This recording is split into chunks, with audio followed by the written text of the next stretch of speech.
Is that an exhaust pipe or scaffolding? Welcome to Lot 76 Cars. My name's Simon and today we're at the Retro Rides weekend down at the Goodwood circuit. Some absolutely brilliant cars arriving. What a collection. Let's go and take a look at some of them. So we're going to pick out some of the rare and unusual cars, and we can start with this Volkswagen Jetta, and it's a Jetta 16 valve. When's the last time you actually saw a Jetta full stop, never mind a 16 valve? It's had some paint, the owner said, back in 2021. It's in lovely condition. And do you notice the wheels on it? So the original wheels have been machined down for centres and put on some BBS rims, and you know what, it looks really good, doesn't it? It's a great looking car and a really rare one now. Now you don't need to look too far for the unusual, and we've got a Volkswagen Caddy based on the Mark I Golf. Now just looking at the registration number, this says 93, so I wonder whether it might have been from a market where they were still making these in the 90s, like South Africa. Brilliant condition, isn't it? It's got the updated, you know, updated rims on it. Very usable vehicles, obviously. Just really subtly modified, just enough, and doesn't it look good? So while we're on the subject of rare, here's a Datsun, so branded Datsun before Nissan, and in the days of Octave Botner ownership is this 140Y. So the 140Y I think directly replaced the more curvy 120Y, which was one of the first to hit the UK. It's got, looks like those Japanese domestic market mirrors that they insisted on fitting real wing mirrors rather than door mirrors for some time. But this one's got a bit of an unusual feature in that somebody's gone to town quite a bit on the exhaust. I don't know what the reason with that is, but if you know why the exhaust looks like that, then put it in the comments, please. Ordered by an Arab Sheikh, which maybe explains the air conditioning, this Omani registered, originally Omani registered Saab 900 Turbo. What a hell of a colour that is. That's quite a brave colour choice, but very 70s, or in this case 80s, isn't it? I've seen this car before. It's had quite a lot of airtime, I think, and I'm really pleased to see it again. So I think this is the original Bluebird that we saw in the UK. It wasn't built in the UK, it was subsequent generations that were built in the UK. And pretty unusual to see that one here, I must admit. I haven't seen this generation of Bluebird for quite some time. And it's in pretty good order, isn't it, really? So we've got a 1979 C210 Nissan Skyline. I think it was badged Nissan by this stage. I might stand corrected in a second. The owner's going to let me have a look around. The paint job was apparently done in somebody's garage 28 years ago, and they didn't do a bad job, did they? Beautiful car. Love that side profile with no B-pillar, a bit like some of the Mercs. Let's just get a shot inside. Let's have a look there. That typical Japanese switchgear. Plenty of room for four there. Who doesn't like a bit of velour upholstery? And then from the back we can get a really good shot of that metal flake paint finish. That's glorious, isn't it? So talking of rare and unusual, it's a P11 Primera, facelift of the relatively successful P10. Bit of a brave company car choice back in the day. This is when Nissan started to break into the UK fleet market and took over the import rights from the private owner Octave Botner. The GT has got the lower suspension, slightly more powerful engine, another 20 or 30 brake horsepower. I've had an SRI and an SLX in the past, so I must admit I've got some skin in the game here. I'm really fond of them, but it's great to actually see them, and the owner of this one's quite attached. She's had 6 of them, so shout out for her to championing that model so much.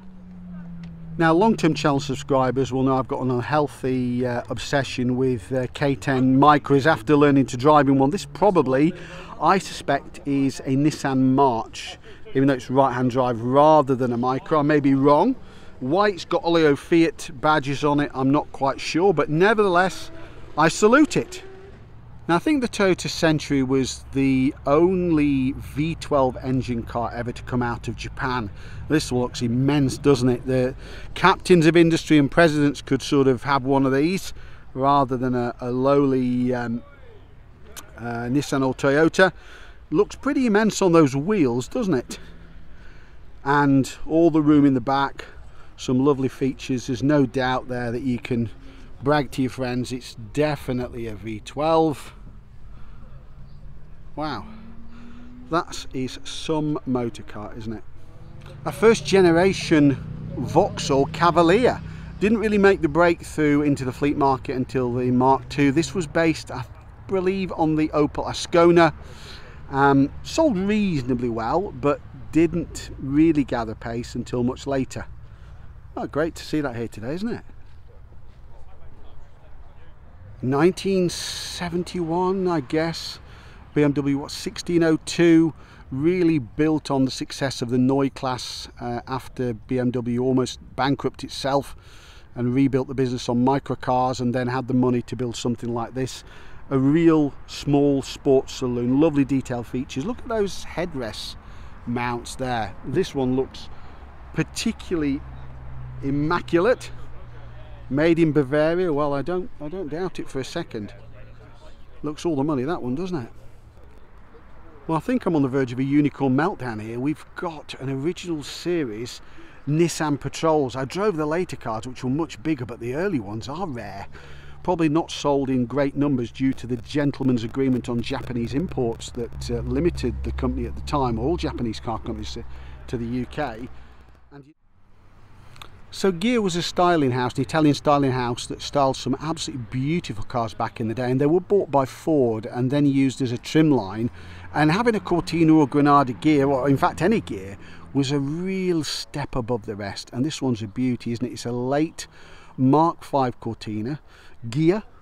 So it'll have a radio cassette in there, I'm sure. Oh, it's got a factory sliding sunroof, hasn't it? Let's have a look inside. These were obviously in the company car park pecking order. You were pretty much up there if you had the Ghia badge one anyway. So E28 BMW M5, getting rare these days. I know Chris Harris has got one. It's got about, what, 280 brake horse, something like that. I'll put it on screen if I've got that wrong. That engine packed in the bay there. Oh, it looks very good, doesn't it? I wish my fuse box was as clean as that on my car. Beautiful interior, isn't it? Looks like it's got some sort of hand stitched leather on the lower part of the dash there. The E28s are worth all the money now, and honestly you can absolutely see why. They do look great, don't they? Well, the rocker cover says Caterham Motorsport, so I guess it's a fettled K-Series 16 valve engine in this absolutely stunning looking what, MG Metro? Looks great, doesn't it, with the touring car logo, Daily Express sponsorship, Unipart in there as well. Got a full cage in there.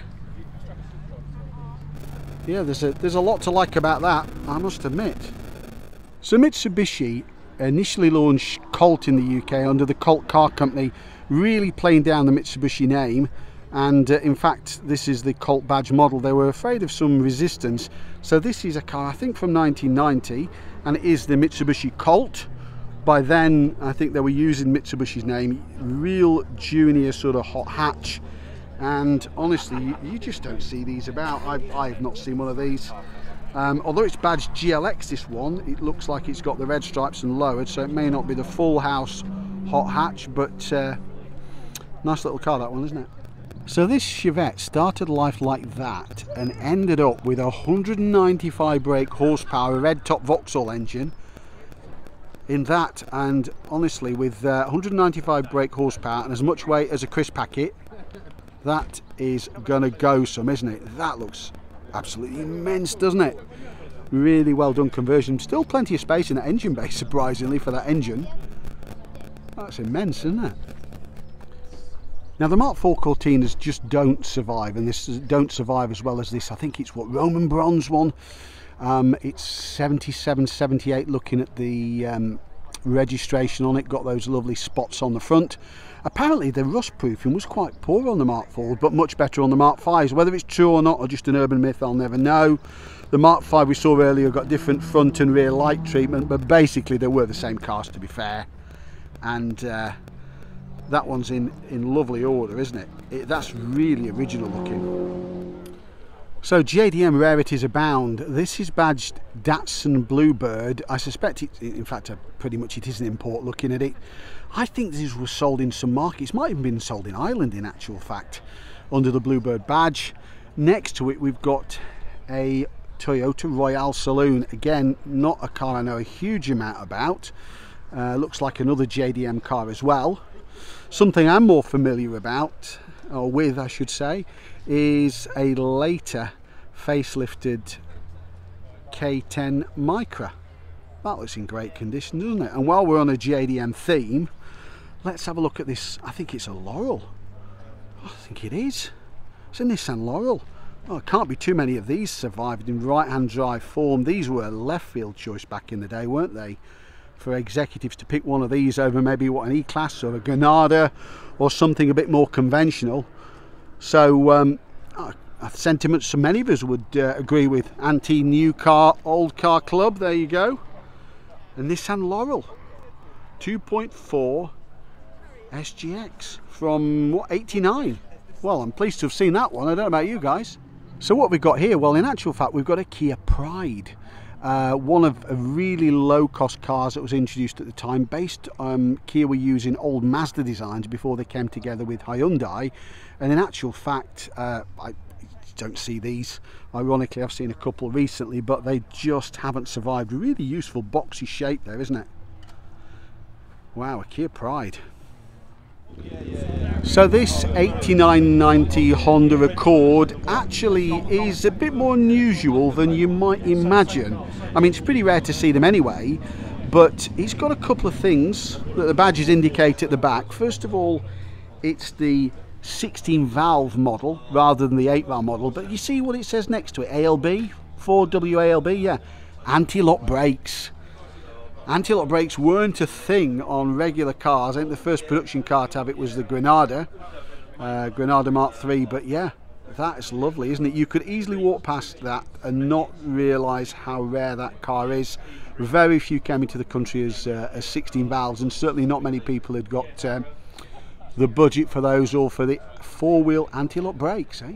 Well, containing my excitement, it's I think a 5th generation AT180 or T180 Celica. Loving the pop-up light action there. Thank you for leaving them on display, whoever's car that was. Don't see enough of pop-up lights, and it looks good, doesn't it? What a great shape. Do you remember these? I think David Llewellyn rallied these in the British Rally Championship. They did have some rally success. Got that very clean glass area, almost that visor like, the way that the side glass rolls into the rear window. It's a really lovely design, isn't it? It's a really clean design. So based on the B3 Audi 80, it would be easy to mistake it for that. This in fact is an Audi 90. So it's got the 5-cylinder engine. I think that's the only way you could access a 5-cylinder in that body shell. Some unusual feature, it is rare to see a 90, in fact 80s are pretty thin on the ground.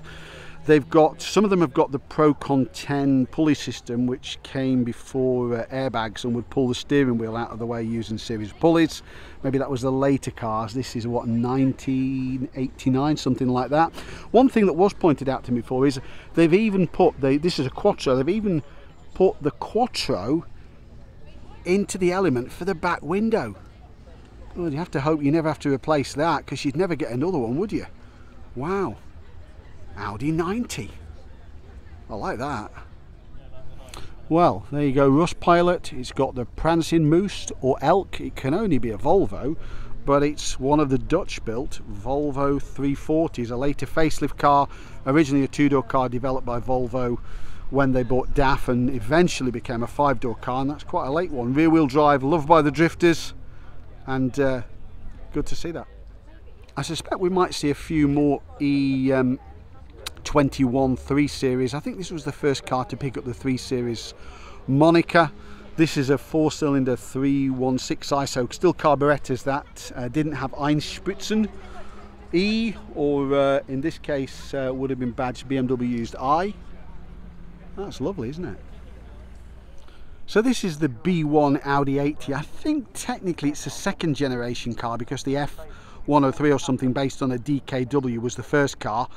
Pretty rare to see these imported cars back in what, 1975.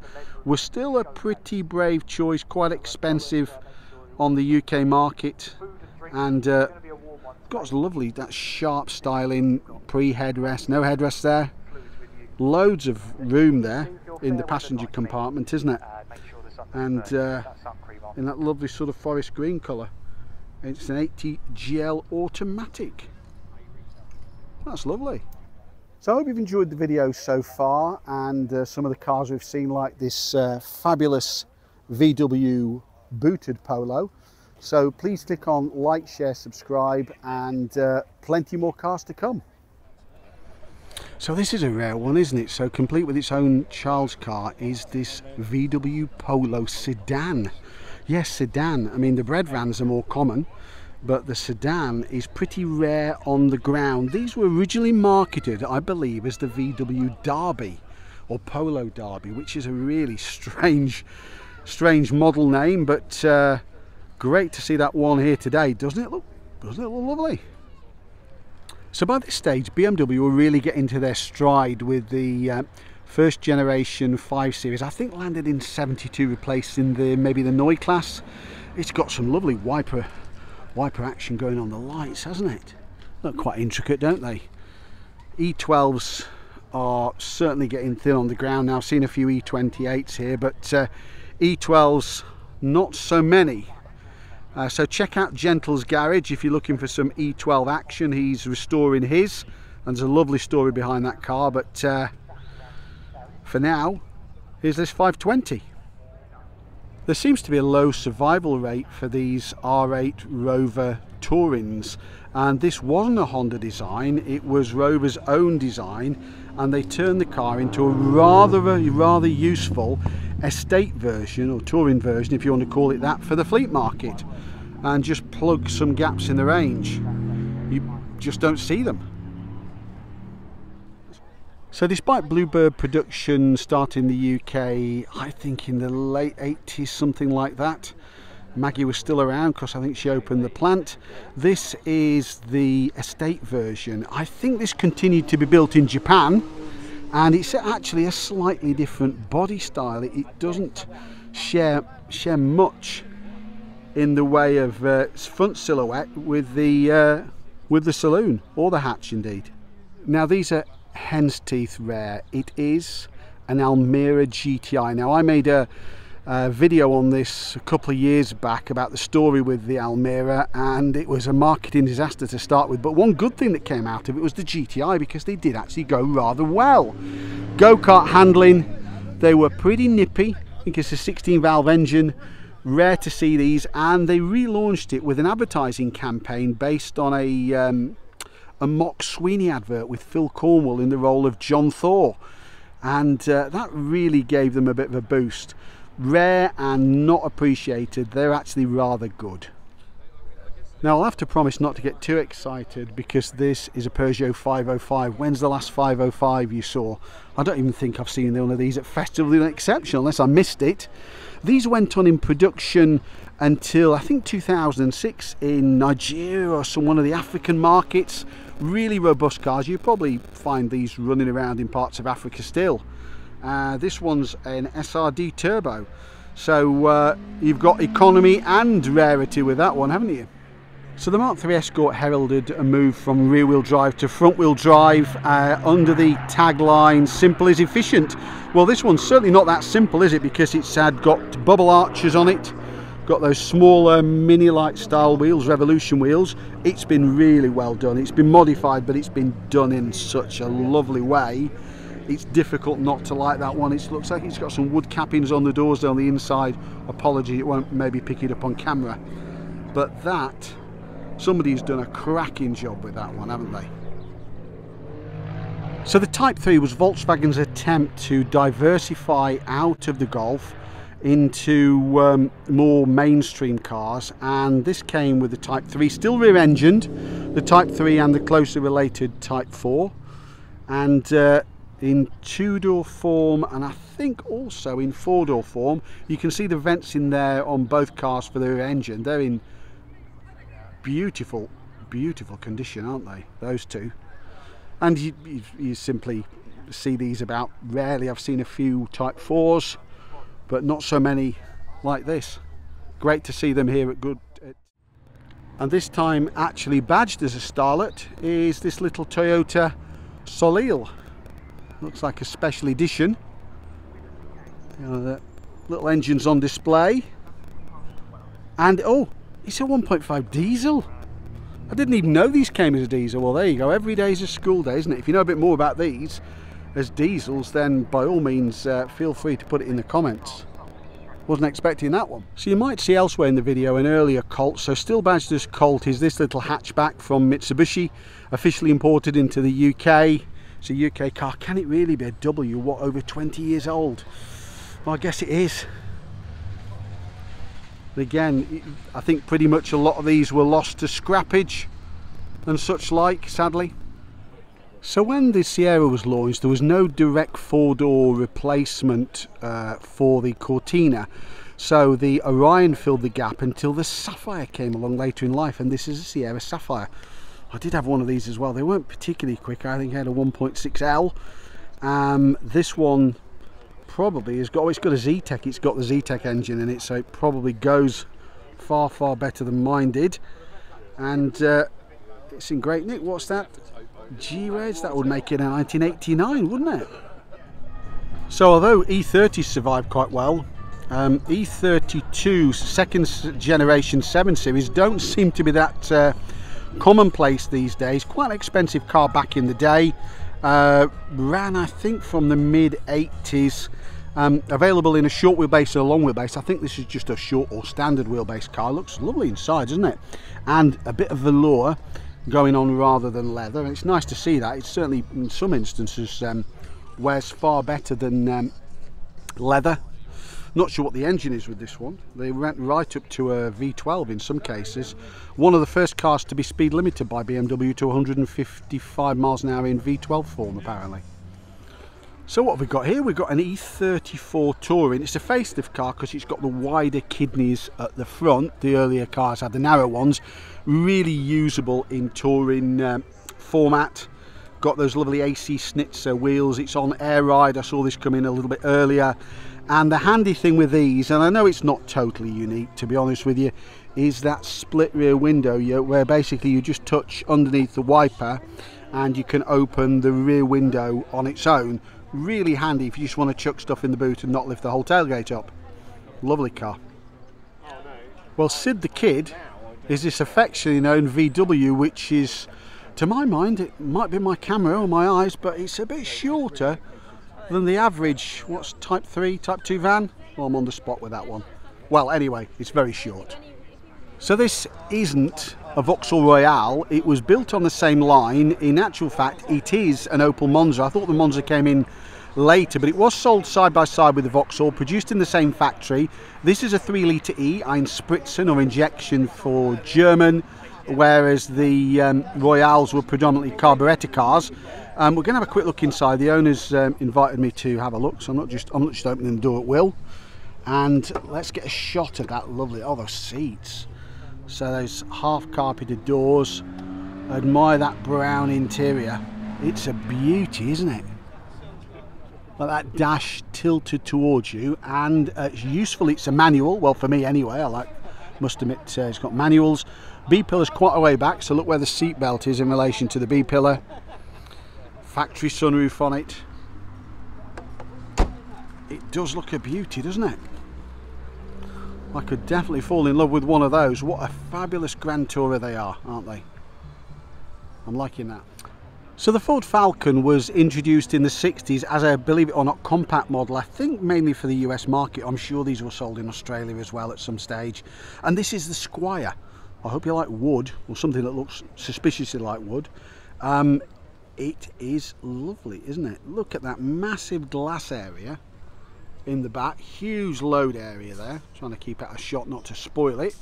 And if this is supposed to be compact, well, there you go. Love the rear lights on it. Let's get a close-up of those rear lights. There's a bit of Mark II Ford Cortina going on there, isn't it? That's lovely. So NSU would eventually become part of the VW operation, I think initially part of Audi, following the failure of the Row 80, the rotary Wankel engined car that broke the company because of warranty claims, unfortunately. And the Prince, this lovely Prince, was their more compact version. Look at the side lights, marker lights there. That's interesting, isn't it? Great styling with this rear engined. That's lovely, isn't it? Well, shockingly, it's 40 years of the Mark II Golf, and they're celebrating at the Retro Rides Weekender with quite a few Mark IIs on display.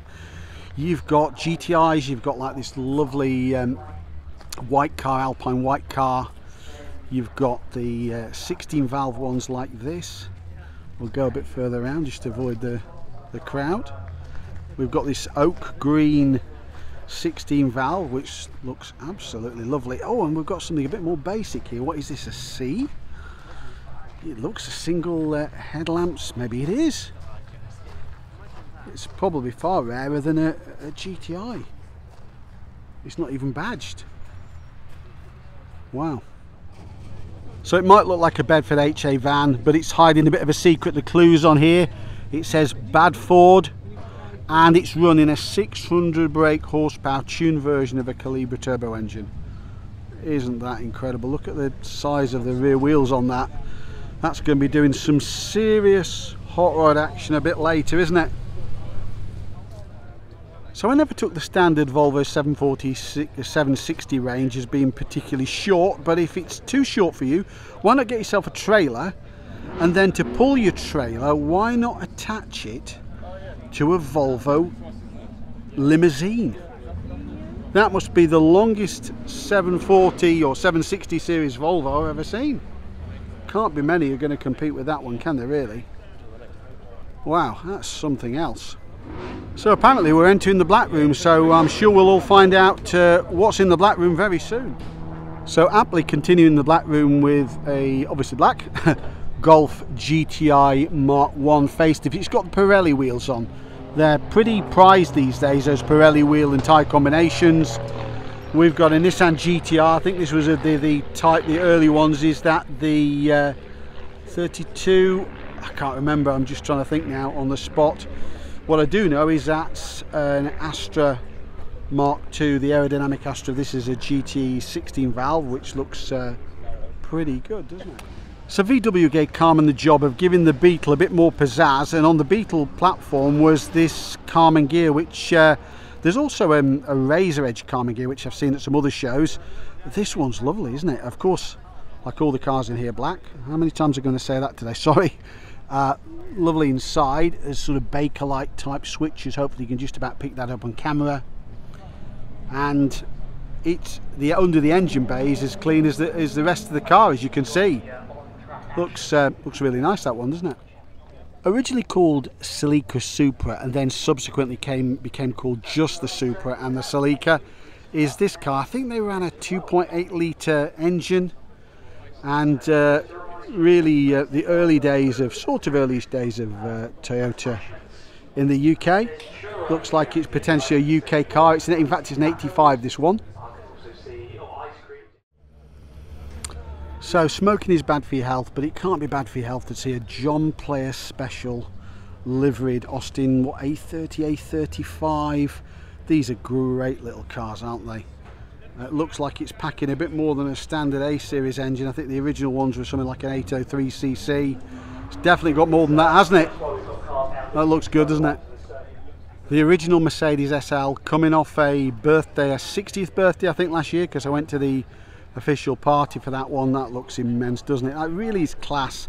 I think famous owners like David Coulthard had them, and others. Really great cars to be seen in. Fabulous Mercedes engineering that have well stood the test of time, haven't they? Doesn't that look a Bobby Dazzler?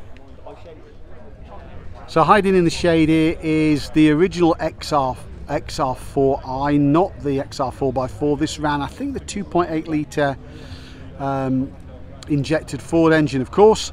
It's the only car to use this particular body shell. You can see Ford did have a different body shell that they used on the Cosworth and the three-door version of the standard car, but they never used that particular three-door design that we've got there. So I'm trying to really pick out the unusual cars because there's just so much here to see. And this is an Opel Kadett now. It looks suspiciously like a Vauxhall Chevette. Well, why? Because the Chevette was based on exactly the same platform, and apart from the front end styling on the same body shell, but rarely do you see the Kadetts. I think they were sold in tandem. Vauxhall and Opel were sold together in the UK for a period of time, and but Vauxhall was by far the more dominant brand then.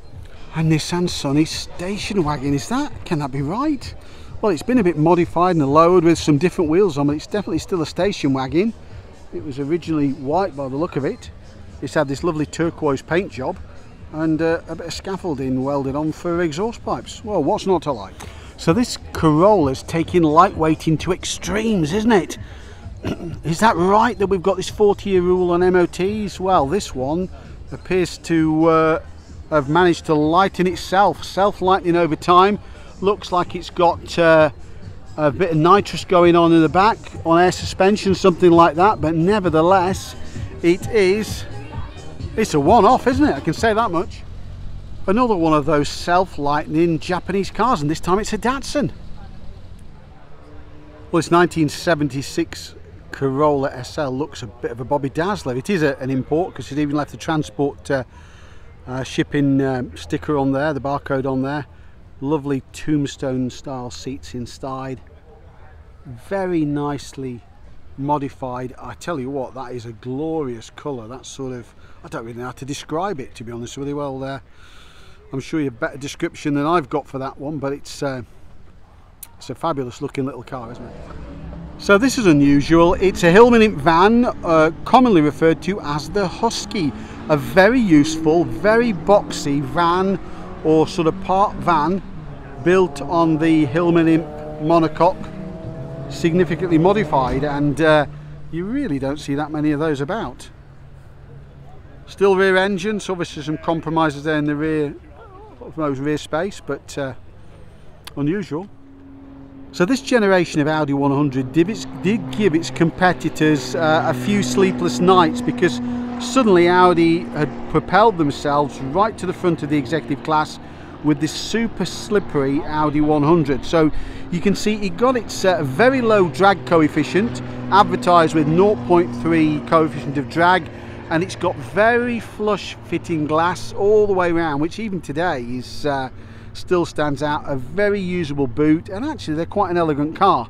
You just simply don't see these, and combined with the 5-cylinder engine option, they really did go quite well. By 1989, the original Mini was already 30 years old, and they celebrated by launching this special 30 edition in this lovely metallic burgundy, and also I think it was available in a black option as well. It's difficult to believe that this car itself is already far older than the anniversary of the original car it was celebrating, but it is. And it's in really good condition, isn't it? So the 5th generation Toyota AE86 went under a number of names.